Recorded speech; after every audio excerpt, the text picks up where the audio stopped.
जब तुम पहली बार हमारे साथ बेसिकली जैसे प्रदीप, जब आप पहली बार आप हमारे साथ कनेक्ट हुए थे, जी। तब क्या आप उतना ही ओपनली शेयर कर पाते थे जितना ओपनली आप अभी कर पा रहे हो? आपने पिछले सेशंस में देखा होगा मैं बोलता ही नहीं था बिल्कुल। Correct. But why did this change? Like ऐसा ऐसा क्या था पहले? क्यों नहीं पहले हम तो अभी भी वही हैं जो पहले थे। तो फिर अभी आप क्यों शेयर कर पा रहे हो, पहले क्यों नहीं कर पाते थे? मे बी ट्रस्ट और मे बी कॉन्फिडेंस, ये आपके साथ शेयर करने से कुछ इम्प्रूवमेंट होगा। I feel non-judgmental, atmosphere. अब आप एक चीज देखो ध्यान से, अगर आप और मैं अकेले होते तब ये चीज बिल्ड होना तब भी शायद थोड़ा मुश्किल होता। बट व्हाट हैपेंड वाज, जब आपने साथ वाले को कुछ बोलते हुए देखा और आपने एक सर्टेन तरीके का लाइक इंटरेक्शन देखा, तो कहीं ना कहीं आपके अंदर आपने भी बिलीव फॉर्म किया कि भाई this is safer to express. Correct.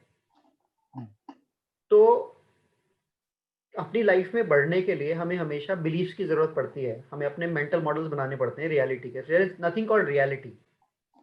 तो रियलिटी तो सिर्फ सिर्फ इतनी है कि कुछ एक साउंड प्रोड्यूस हो रही है यहाँ से, कुछ आपको विजुअल, आपके सेंसेस कुछ परसीव कर रहे हैं, that is the only fact.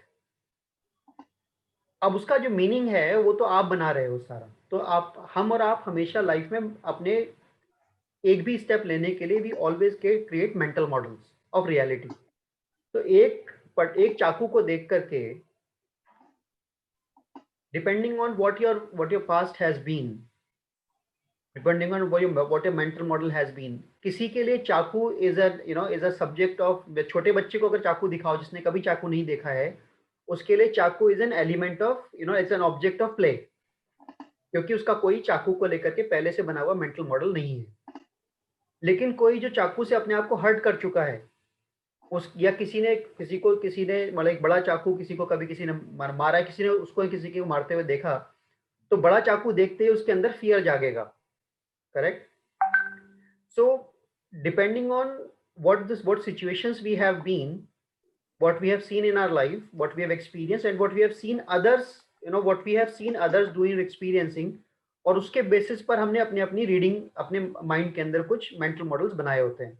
बिना उसके हम बढ़ ही नहीं सकते, एक मिनट के लिए भी हम बिना एजम्पशंस के नहीं बढ़ सकते। करेक्ट। तो आइडिया इज कि कई बार वो जो ऐसे मेंटल मॉडल या बिलीव्स हमारे बन जाते हैं जो हमारे रास्ते में आ रहे होते हैं, और कई बार हम ऐसे बिलीव्स पिकअप कर लेते हैं जो कि हमें डिफिकल्ट से डिफिकल्ट सिचुएशन में they make us sail through, जिसमें कई बार हम भी बाद में सरप्राइज हो जाते हैं, how could I sail through this. अंदर अब हम लोग वो स्किल डेवलप करेंगे जहाँ पर हम अब इन मेंटल मॉडल्स को, इन बिलीव्स को आइडेंटिफाई करना, और ये आइडेंटिफाई करना किस तरीके से जो बिलीव्स हैं, कौन से बिलीव्स ऐसे हैं जो हमारे रास्ते में आ रहे हैं, हम उनको उनको समझेंगे। और वील अर्न द स्किल्स जहाँ पर कि ऐसे बिलीव जो हमारे रास्ते में आ रहे हैं उनको अपने रास्ते से हटाने का जो भी टेक्निक्स हैं, will be skilled in getting those techniques. Apart from that we'll also build the skills of embracing and deliberately picking up and using the beliefs जिन्होंने कि हमारी लाइफ में जो कि हमें स्ट्रेंथ देते हैं।